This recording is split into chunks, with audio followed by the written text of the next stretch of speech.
Hey y'all, how's it going? I want to talk a little bit of human design right now. So I was having a conversation with a friend, and we were talking about there was some energy work that they had done, and how certain areas of the body there was energy being held, and some wounding around that. And they brought up some specific details about that and asked, how far back in that the time frame of their life, when did these things happen? And so they went and looked back, and it was basically 19-year cycle, 19 years ago. So this is going to be about the human design and about the solar eclipse tunnel that we're in, if you follow any of that stuff. So right now, currently, we are coming up on a full moon on Monday in Libra, and we're in that solar eclipse, the new solar eclipse cycle of that Aries and Libra, north and south node.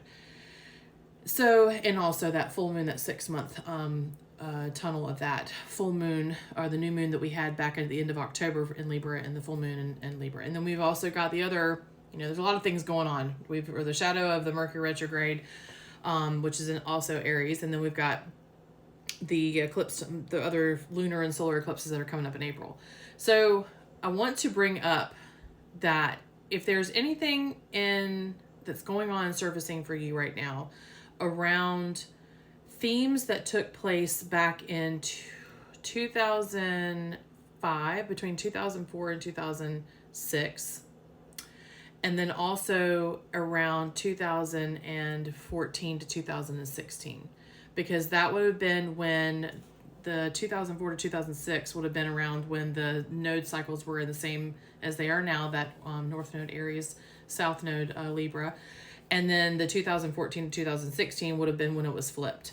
So if there's themes that are popping up for you right now around that same stuff, wounds and things, and if you're not sure if they are, maybe revisit that time and revisit around things that you're being triggered by right now, because there's a pattern there, and it's just to show you things that you still need to work on, that you still need to release or let go of. Now, moving to HD, because this is part of this too, is that these particular areas that we hold those wounds, and they were holding these wounds, I was like, let me look at your chakras, your human design centers, and see what gates are being activated, or what gates do you have activated in those centers. Now, we all know with human design, if we have hanging gates, and we come in contact with another person who may have the other end of that channel, that hanging gate, so it kind of connects, then we're going to get to experience that channel with that person. Or if they have gates that they have activated that we don't have activated, we get to experience those gates, and vice versa. So oftentimes what people don't realize about the mirror is that we have within our relationships with people or interactions with people is that we're triggered through those interactions, through that mirror, in the manner of these gates being activated in us when we interact with people. And so, like, for example, if you have, say, gate 12 in your throat that's activated, that you have to look at, and I follow a lot with the gene keys, which is all the 64 gene keys or gates, or what's it called? Sorry, throwing a blank. The hexagram stuff. If you follow what all those are, and that shadow aspect, the gift aspect, and the siddhi aspect of each gate, we understand that people flow through a pendulum of each gate, the experiences of that emotion, of that frequency. So say that this gate particularly has, like, the shadow aspect is like narcissism. But you yourself choose, because we all have free will, so we get to choose how we express ourselves in these gates that are activated or not activated, that we come in contact with. So if you have if that one represents narcissism, and you don't express that narcissism, you are consciously aware of yourself and mindful, Yet you come in contact with a person who maybe doesn't have gate 12 activated, but they now get to experience what gate 12 is like through your energy.